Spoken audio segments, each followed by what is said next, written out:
Good afternoon, everyone. This is Judge Rawson. We're here on case number 2447-02011 in the matter of the marriage of Alejandro Mancilla and Yunuen Mancilla.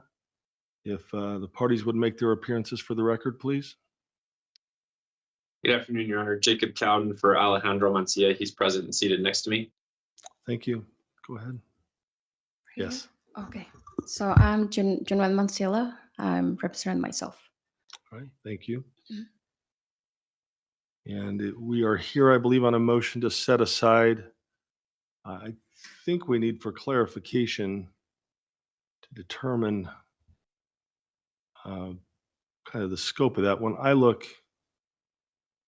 in the docket, it appears there was a default certificate issued on April 7th. That's correct, Your Honor. But a default judgment has not yet been entered. Is that correct? Also correct. Yeah, the pending documents remain pending before the court, the proposed findings and decree. Thank you.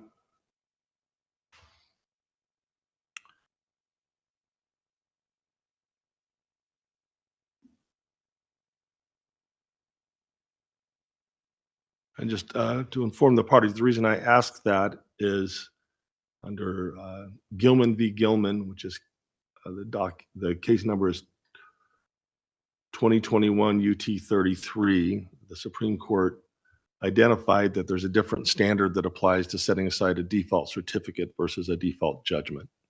So I just wanted to make sure that we were all on the same page as we began, because it is the Supreme Court took the opportunity in that case to clarify, because there was I think a fair amount of confusion over the two different standards. So Mancilla, it's your motion. Mhm. So I'll let you argue first. Okay. All right. Perfect. Should I sit down here or should I go You know what? there? I'm fine with you either standing or sitting, wherever you're most comfortable. The important thing is just that we hear you well, so make sure that the Okay. microphone's close enough. All right. Perfect. Thank you. You bet. Good afternoon, Your Honor. My name is Yunuen Mancilla, and I'm representing myself in this matter. So I would like to briefly address three main points. One, my absence at the last hearing. The second, the issue of notice and address. And the three, the core matters of this case. So the first one, I was unable to attend the last hearing due to unexpected flight cancellation and rescheduling while I was traveling. This was not intentional. I made good faith effort to notify both the court and opposing counsel in advice by email. And I respectfully request that the court allow me to continue participating in this case so that it may be resolved on its merits. Let me ask you a couple of questions about that. You mentioned that you Yeah. tried to contact the court and the parties via email. Do you have a copy of those emails? Yes, I do. It's right here. All right. And have those been submitted with any of your motions? Yes, I do. All right. If I remember correctly. Yeah, it's right here. If you have a copy, if you could hand them to the deputy and he'll hand them to me. Yeah. Mr. Cowden, have you seen those emails?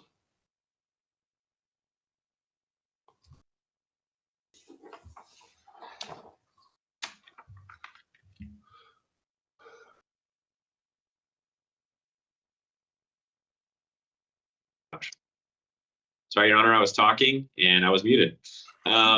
Your Honor, I think that I do recall seeing those. She CC'd me on some of those, or they were forwarded to me. I don't believe she filed those with the court, but I think I'd be lying if I said I hadn't seen them. So Thank you, Mr. Cowden.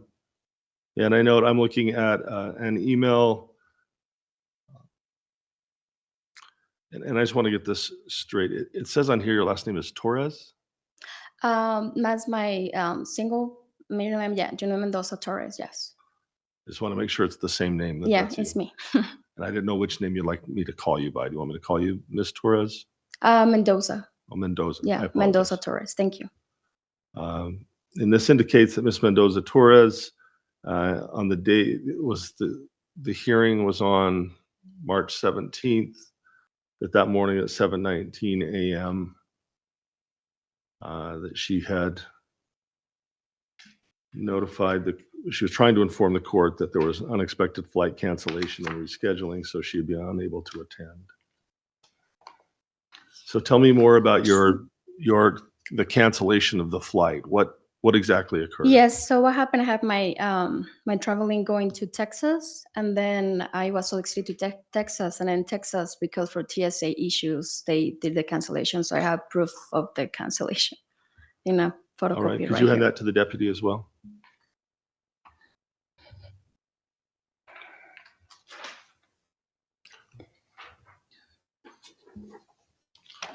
So, Mr. Cotton, what she handed me is a text. I don't know if you've seen this either. It's dated March 16th at 3:15 p.m. It's from United Airlines. And that is obviously the day before the text that was sent. Mhm. And at 3:15, it says, "We're sorry to let you know you've canceled their flight from Salt Lake City to Houston because of severe weather conditions. We're trying to rebook you," Mhm. et cetera. Just basically giving notice of the change of the flight. Okay. All right. Please continue. Thank you, Your Honor. So additionally, I would like to address an important issue regarding notice. In December 2025, I was contacted by a posting consul office requesting my updated address. I provided my correct address in Mill Creek at that time, and I have documentation confirming that communication. Alejandro Mancilla has also been aware since February 2025 that I no longer reside at that Clearfield address. However, I later discovered that documents continue to be sent to Clearfield address, which is no longer valid. Petitioner is aware that the house in Clearfield was sold in a short sale. Let me ask another question. So Yeah, I understand the relevance of the travel documents to your motion. yeah. Explain to me why this address issue is relevant to your motion to set aside time. Is relevant because I didn't receive notifications of any of the documents that they request from me because they've been sending to Clearfield address.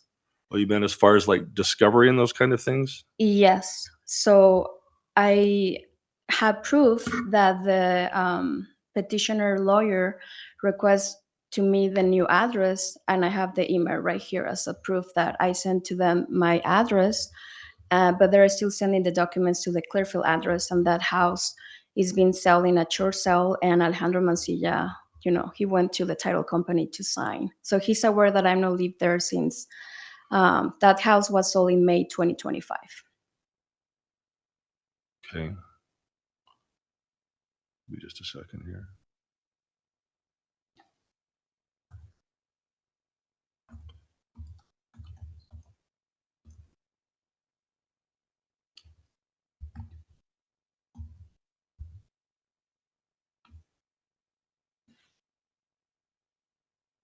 And do you have any documentation demonstrating that things have been sent to that address? Yeah, I mean, I have the proof that I sent the correct information to Loyola Padilla, who is the Loyola at codewinwadewood.com, and it was CC to Jen Millett and Holly Christensen, like when they request my new address in December 15, 2025. Thank you.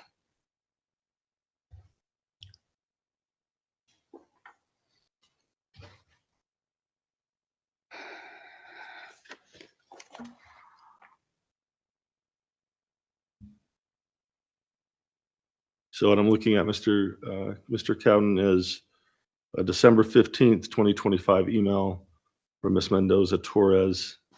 So it appears various individuals at your firm, three different ones: Jan Millett, Holly Christensen, and Loyola Padilla, providing her updated address. Again, that was in December of 2025.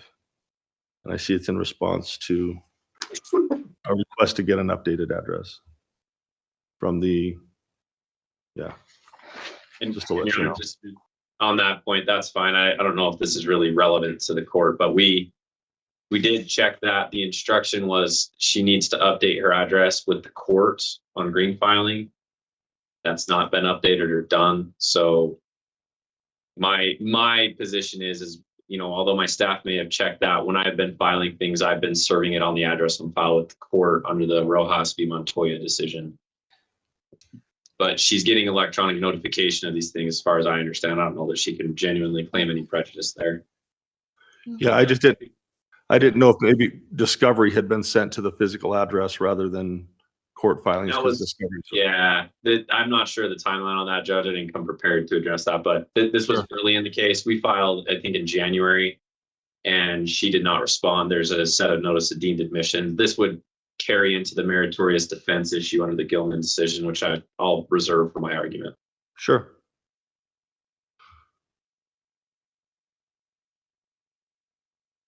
So explain a little bit more, Ms. Mendoza-Torres, how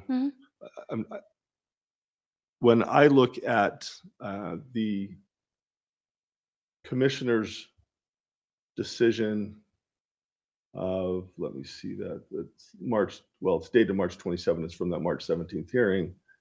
It sounds like the default was determined based on your failure to appear at that hearing, which we just addressed. Yeah. So how is this address issue related? Well, where I'm surprised because the previous petitioner lawyer, he was sending me the information to the address in Mid Creek, but then the petitioner changed lawyer, the new one that he has right now, and they've been sending these documents to the Clearfield address.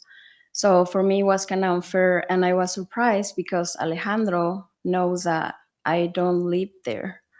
So for me, and even like, I mean, I requested that I've been sent everything by mail. I didn't receive anything. So I think it's like, I don't know.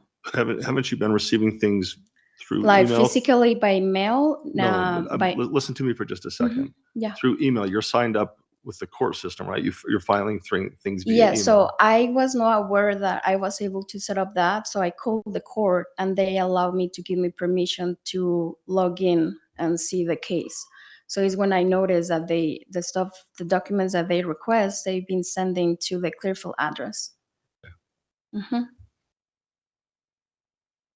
are you claiming that the default occurred in part because you weren't responding to things because of this Yes, address sir. problem? Yes, Your Okay.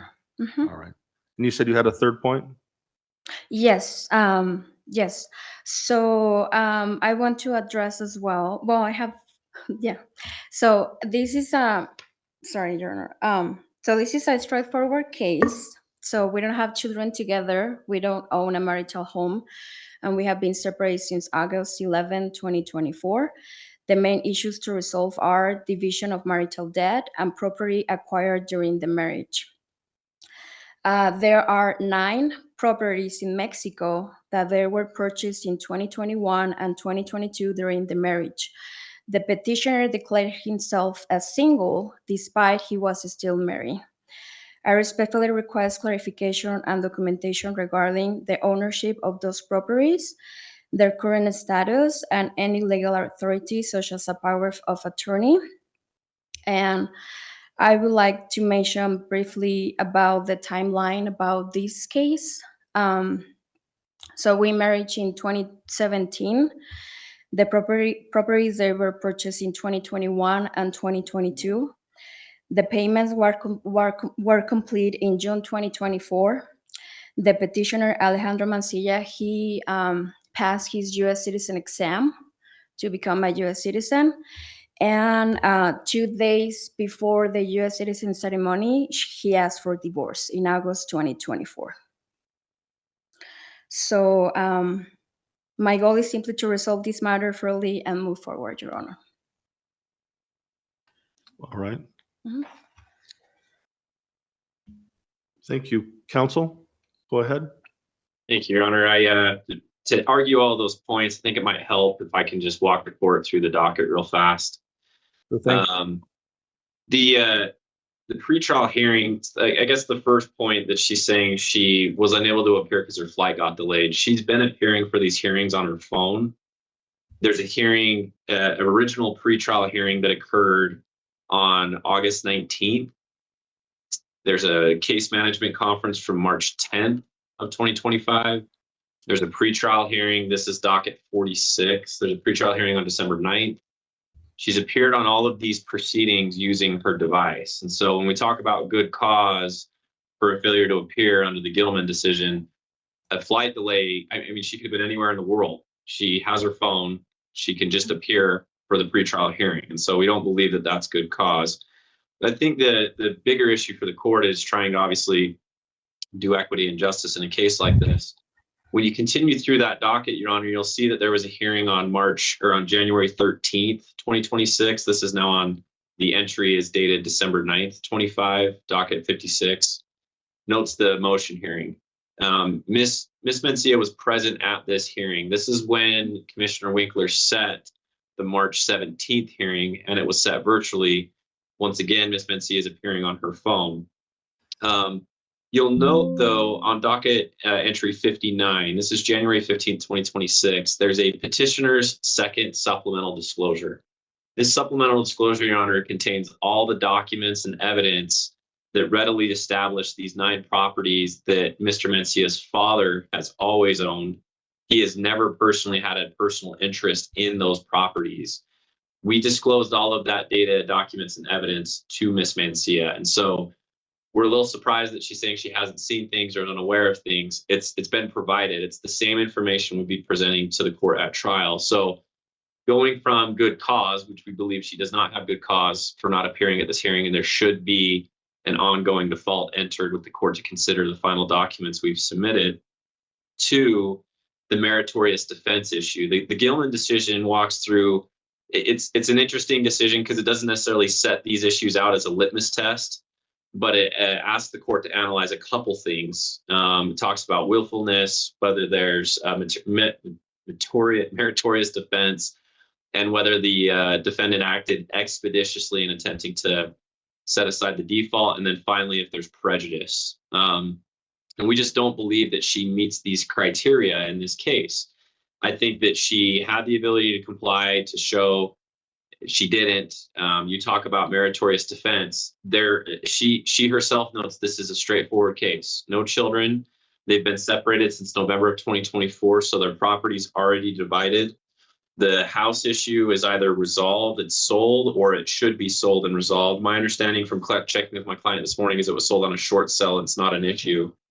They've divided their vehicles, they divided their bank accounts, they've divided their debts, they've divided their personal property. You just have this ongoing claim from Ms. Mancilla as to these properties in Mexico from my client's father. And what she's complaining of or arguing, Your Honor, is that because my client helped his father with some of these transactions, his father doesn't have good health, that he's touched these properties and therefore it's marital somehow. None of the documents support that. Again, documents that we've provided to Ms. Mancilla. So when we talk about meritorious defense, if this is our only issue, and we talk about prejudice as well, there's no prejudice and there's no meritorious defense. This is just an attempt at this Hail Mary shot, essentially, at these 9 properties. It's not a case that should go to court. It's an expensive procedure for such a tiny thing that has no facts in law. And so I would also add, Your Honor, that if you're looking at the docket, it would be important to note that on February 25th, docket number 62, there's a series of notice of deemed admissions. So we did serve, once I took over the case, it's my practice to just submit to the address on file on the filing system with the court. That's, again, supported by the Rojas v. Montoya decision. And we send discovery requests. Now, she's aware of these electronically. She even complains about them at some point prior to missing the date to answer them. We then file a set of notice of deemed admissions, notifying the court that she did not timely respond. Within those notice of deemed admissions, Your Honor, again, this is going to prejudice and whether or not there's a meritorious defense. The court will note that all of those admissions focused on these 9 properties, and they include the final 2 admissions noting that the properties that she's attempting to say are marital are characterized at best as my client's future inheritance. That's number 9. And number 10, that neither party possessed an interest in the properties that were possessed by my client's father. So these are deemed admissions at this point, Your Honor, that have not been challenged or sufficiently stricken by the respondent. And so all in all, Your Honor, we're not asking to litigate. We're not asking to punish Ms. Mancilla. We're not asking for anything intense or scary or crazy here. We're simply asking to be done. This is a case with no kids, short marriage, and they've been separated for a year and a half now. We should just get a final order from this case and be done with the litigation. I know that the court may have some questions. I'm prepared to answer those, Your Honor. Yeah, thank you. I appreciate that. I have a few. First, going back to the Gilman question and then the meritorious defense, and this is why I pointed out I was grateful for the Supreme Court providing more guidance. I'm looking at paragraph 41, if you have that in front of you. Yes, I do, Your Honor. But there it states a meritorious defense is merely an indication of the defendant's ability and desire to litigate the case on the merits. So it really isn't. In fact, I believe it tells me in that paragraph I'm not to, at this stage, adjudicate really the strength of anyone's defenses. It's more that I'm to assess whether they desire to litigate those particular issues. I'm happy to respond to that, Your Honor, if you'd like me to. Please do. So a fair point, Your Honor. And again, you're citing the case that I think is absolutely on point here. But I would call attention to the word ability. It does specifically say a meritorious defense is merely an indication of the defendant's ability to litigate the case on the merits. This is why I point out the notice of deemed admissions. If the court sees and understands, I know you're an expert in family law elsewhere, Your Honor, I've been practicing in front of you long enough, that if a party admits that there is no marital interest or no personal interest during the marriage, that robs that party of the ability to make that argument at trial. It is a lost ability. And so even under the Gilman decision, I understand this is an uphill battle for us in this, per this case, because of the deemed admissions and because of the disclosures we've provided, respondent has lost the ability to make that argument. And so I think that under that criteria, Your Honor, we actually still do have grounds for this default to remain and for the court to consider the final documents for entry.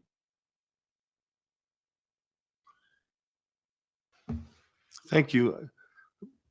Knowing that, particularly this case, and again, now I'm looking more at like paragraph 21 and in that neighborhood where we know that defaults are disfavored generally under the law. And as we stated, we both agree here on a Rule 55C, set aside a default certificate, it's even a lower bar than normal. Right. In fact, I'm looking at from that decision, it says, so underlying any inquiry into whether a default certificate should be set aside is the principles that defaults generally are disfavored in cases should be tried on the merits where possible. So I follow up with that with this question. Given that point of view,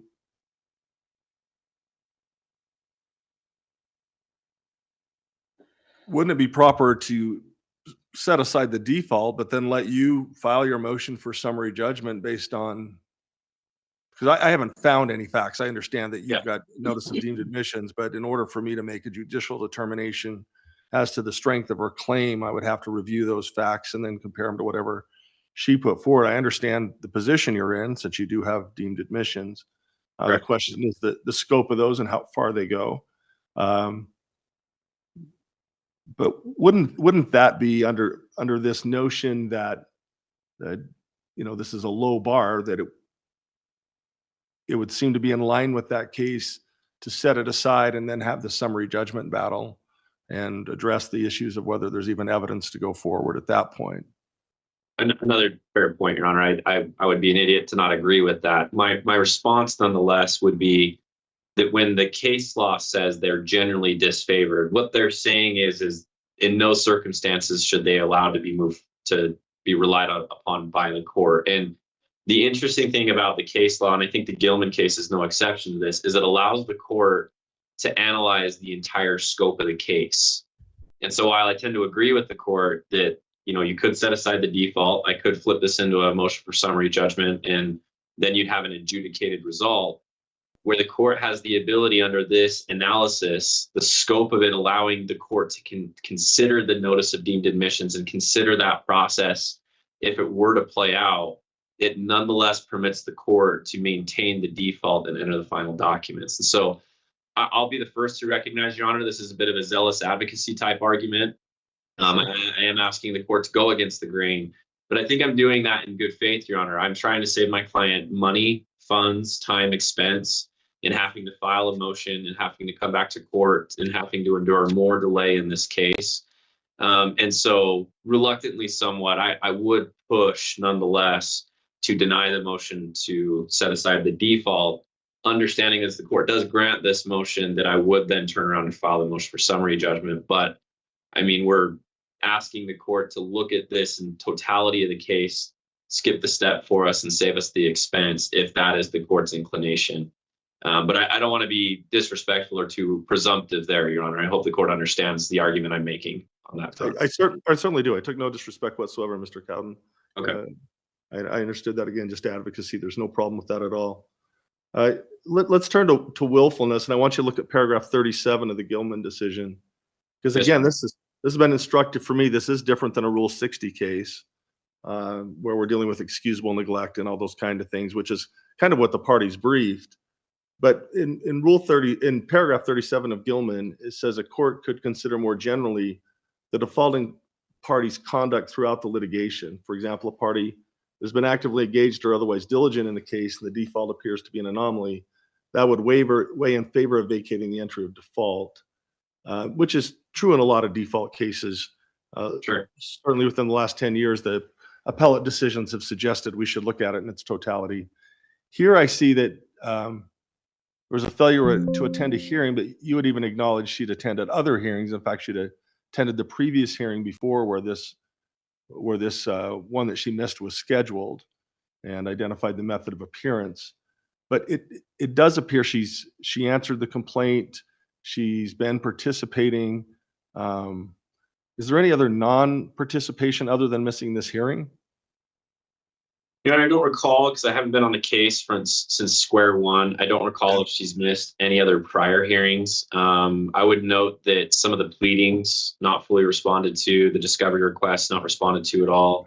So there are these appearances, but they are a mixed bag with non-participation elsewhere. I think the willfulness issue, Your Honor, when you consider that, but also this particular hearing that she didn't appear for, I mean, I don't know how the court would look at it any other way. If she has her phone with her, she can appear, chooses not to. The entry of the default is, yeah. Yeah, the thing I don't know is if she was in the airport and couldn't use her phone, or in an airplane. I don't know her flight schedule on either side, right? And I understand that's her burden to show. Yeah. I do have note that she at least tried to contact the court before the hearing and let them know that she'd be traveling. Sure. Which to me is different than when it occurs, 3 days after the fact and somebody says, "Oh yeah, I skipped it." And I think you'd concede, though, at least when it comes to the timeliness to cure, in this case, she at least meets that prong. That would favor her for sure. So in fact, she filed it early, right? The default certificate was entered on April 7th. She filed her motion to set aside several days earlier on March 31st because she saw that you had submitted it. Correct, Your Honor. Yeah, there's no ability to dispute the timeliness, at least as far as that factor goes. I think the other factors elsewhere may support, but that one does not. So, and then as far as prejudice to your client, obviously you filed the default certificate, right? So if it were set aside, that would be prejudice. And you attended the hearing that day. That's correct, Your Honor. And then we also prepared the final paperwork thereafter as well.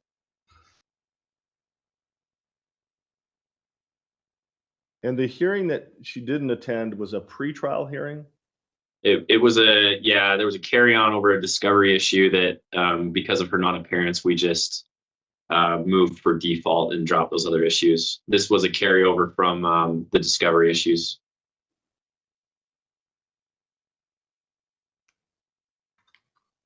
Okay.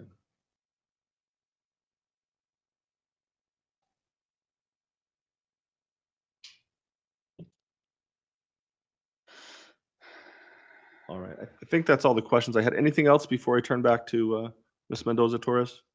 I'll submit. Thank you, Your Honor. Thank you very much. Anything else you'd like to tell the court? Yes, Your Honor. So I just want to clarify that I was able to log in my case in February, around February. I'm trying to remember when, because I have to call. I know that I'm representing myself in this case. I used to have a lawyer, but I couldn't be spending more money. So I've been representing my case the best way that I can. So I want to finish with this, in a fair way. But I just want to have justice as well. I'm looking for that. So let me ask you this. Mr. Cowden represented to me that the only issue really left, Is so you're a- saying, Mhm. is these properties in Mexico? Yes, And yes, did you sir. receive the documents that he said they sent to you about them? Well, I need to go to my case and review those documents, because the only documents that I do have is the purchase contracts that are showing only Alejandro Mancilla as the purchaser, and I noticed that he declared himself as single. So when that happened, I contact Mexico when he make the purchases, and they asked me for proof that he was married. So I apostilled my marriage certificate. I sent it. So they told me that in case he proceed to do something, put in the lots in the name of his father's name or anything, that he will be in trouble legally in Mexico because he's commit perjury. So, but your argument is, as far as it relates to me, that's not a concern of this court. Yeah. The concern of this court would be whether you are entitled to any interest in those. And your argument is there's purchase contracts that show that he bought them rather than his father? Yeah, so in the contract and the purchase contracts is only showing Alejandro Mancillas as the purchase, and then so the thing is that the things, if you give me just a moment, I put right here. So I know that he said that he's representing his father because his father is like has health issues.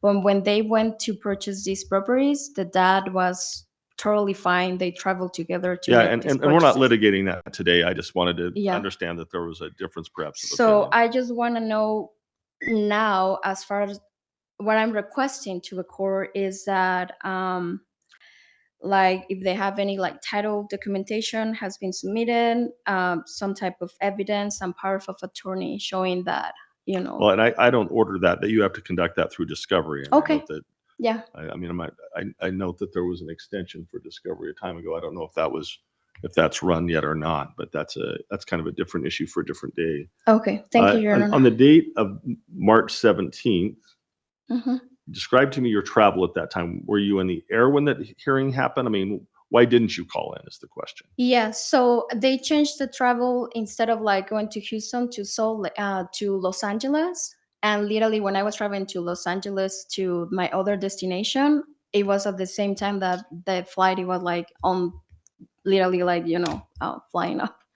Okay. That's the reason that I couldn't, because in between the other flight I have like 3 hours window, and I was willing, to do the phone call and everything, and because it was a 3 window period to be able to attend to the hearing, but this time I was not able to do it. So that's the reason that I sent the email early in the morning. All right. Mhm. And as far as you said, there were, I think, two other issues you thought needed to be litigated. There was the marital debt. Is that what you said? Yeah, so they're talking about the issues that we need to resolve with the marital debt.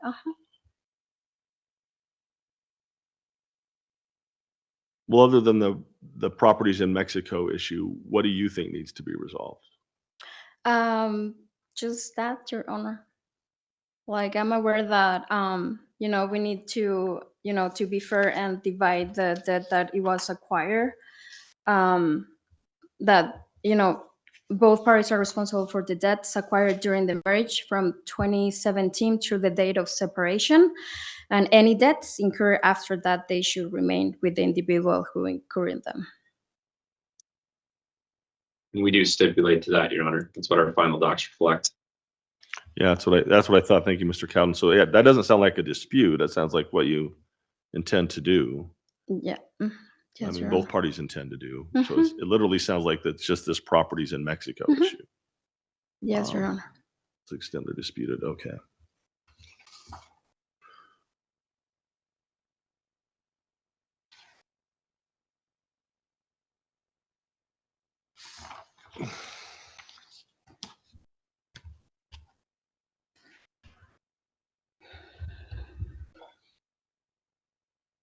All right, if you'll just give me a minute.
All right.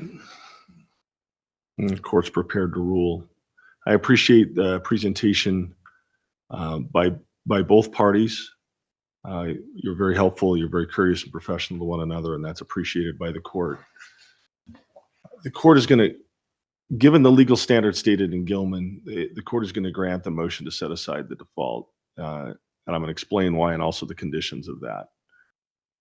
As previously stated in Gilman v. Gilman, this is really governed by Utah Rule of Civil Procedure 55C, since we're dealing with the default certificate. And the question is just whether there's good cause to set aside that default certificate.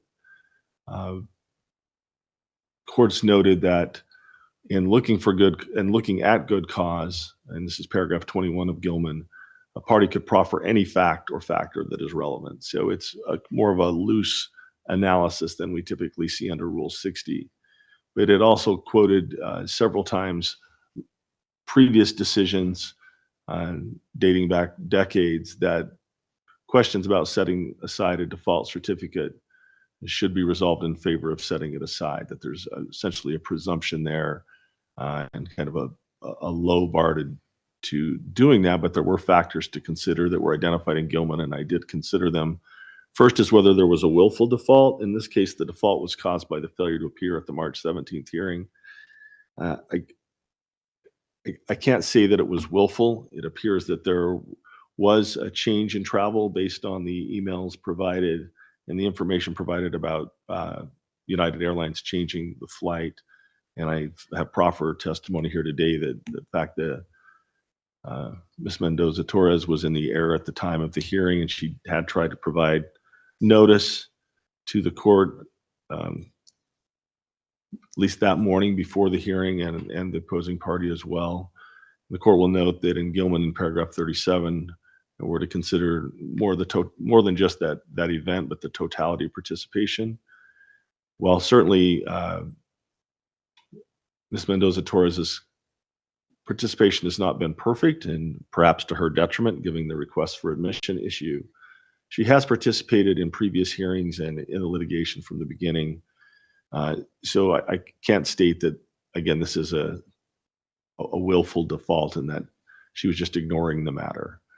The timeliness to cure, the next factor is undisputed that weighs in her favor. And given the timing of her motion to set aside was even filed before the default certificate was entered by the court, but after it had been filed by Mr. Cowden. Prejudice the non-defaulting party. There is prejudice here. There's no doubt that the opposing party had to file for a default certificate, and then had attended a hearing that did not go forward. There was a question about the proposed findings of fact and conclusions, et cetera. Those that were filed after the motion to set aside the default. So while recognizing there is some prejudice, in paragraph 40 of Gilman, it instructs trial courts to consider whether, if any harm was done to the non-defaulting party, the harm can be remedied with a sanction less drastic than default. And here I think it could. In fact, I think that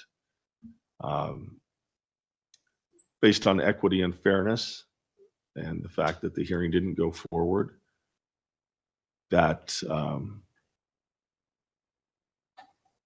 Ms. Mendoza-Torres will have to pay the attorney's fees for the cost of attending the hearing that day that did not occur, as well as the cost of filing the default certificate. And that would be a lesser sanction than a default, but I think that helps raise the equity. So as part of my order, I'll be entering a requirement for Mr. Cowden to submit an affidavit stating the amount of time that they took attending the hearing and the cost of that, as well as the cost of preparing and filing the default certificate. So that'll be an award against you for them because the fact that you missed that hearing. Mm-hmm. As to the meritorious defense, the last factor, as I stated when asking Mr. Cowden, it's really whether there's an indication of an ability and a desire to litigate the case on the merits. It appears that this case has been narrowed down to this dispute over the property in Mexico. Mr. Cowden believes he has the upper hand because he has admissions that the court will be bound by. But I just haven't addressed that yet. It seems there is a dispute on the merits. Ms. Mendoza-Torres tells me that there are documents that may be contrary. So that's something the court would have to weigh down the road. So as far as the meritorious defense, I think there was enough under the Gilman case to say that one had been raised or attempted, that there was a desire to litigate the case on the merits in that regard. Mr. Cowden astutely pointed out the word ability, but it is ability and a desire. And given the dispute over what these purchase agreements say and other things, obviously I can't draw a conclusion today, but there is an ability to at least litigate that issue. So based on those factors, I am going to grant the motion to set aside. So you'll just move forward with your litigation. It sounds like perhaps you can either resolve this with the last remaining issue, or you can resolve it hopefully very efficiently with a motion for summary judgment or something that I can rule on. Obviously, if there are disputed issues of fact regarding these properties, we'll have to have a trial. But even that could be fairly short and efficient at this point with such limited issues, but we'll see where the facts lie. All right. Could I Go have ahead. 2 clarifications, if I may? Absolutely, Mr. Cowden. The award of the attorney's fees, would that include today's proceeding as well, Your Honor? Since she's really the prevailing party for today, no, that will just be simply for the 2 things I mentioned: cost of attending the hearing to which she didn't appear, and the filing of the default certificate, preparing and filing the default certificate. Very well. And then we do intend to file a motion for summary judgment. I know the way the procedure works. There's a little bit of ambiguity sometimes of whether that goes before the commissioner or the judge. I would respectfully request that in the order, which I'm happy to prepare from today, being the only attorney on the case, that we indicate that a future motion for summary judgment would be heard by Your Honor. That's okay. I think that's a good suggestion, Mr. Cowden. I mean, I don't want to give myself more work. I'm always happy to get the commissioners involved, and they certainly are very good at what they do. But given that I've heard this today and I have a little bit of background now, that seems to be an efficient suggestion. And where those kind of issues are up my alley, I'm happy to address those. So yes, if it's very gracious of you, Mr. Cowden, to offer to prepare an order when you're not the prevailing party. I'm fine to do it, Your Honor. I understand the pro se issues there, so I'll do it. Yeah, if you want to do that, then so what'll happen is he'll prepare the order for today. He'll let you look it over, and then he'll submit it to me. I have an outline that I've been working on as we go, so I can add to that too after you've sent it in. But so it'll need to address this. Obviously, you'll still have to submit an affidavit. I'll have to determine the reasonableness of the fees, but you can recognize in there what I've awarded on a general basis. And then, yeah, feel free to make a notation that I'll address the summary judgment and it can be filed with the trial court. Thank you. And then, Your Honor, on the attorney's fees, do you prefer a blank line, or do you just prefer the language that the court issued an award and will issue a separate decision there? What's your preference? Yeah, in this, I would prefer just a notation that the court will award costs, fees and costs for those 2 items. Okay. And that the amount will be determined after the submission of an affidavit, so the reasonableness can be determined. Understood. I'll get that done, Your Honor. Thank you very much. That's all I have, Judge. I appreciate it. Anything else from you, Ms. Mendoza-Torres? Okay, so just to clarify, then I will pay the fees for the hearing that I missed, and then the document that they set up. The default certificate, default yes. certificate for those 2. Okay. And just so you know, I find that totally appropriate, because at that hearing, the commissioner did state the basis for that default certificate, so it was perfectly appropriate for them to submit that default certificate based on what the commissioner had said. In fact, it's kind of their responsibility as lawyers to submit that once that happens. So that was cost that they incurred. Okay, no, I'm agree with that. Okay, and then so for the default, just to clarify, thank you again. Like, do you grant the set default aside then? Yeah, so the default certificate will be set aside, and that's what it will say. Okay. That'll be stated in the order. Okay, thank you, Your Honor. You bet. Anything else from today? Not for me, Your Honor. Thank you. Well, thank you very much. I appreciate having you both before me today, and I wish you the best of luck in getting this resolved. If there's nothing else, we'll be adjourned. Thank you, Your Honor. Thank you very much. you.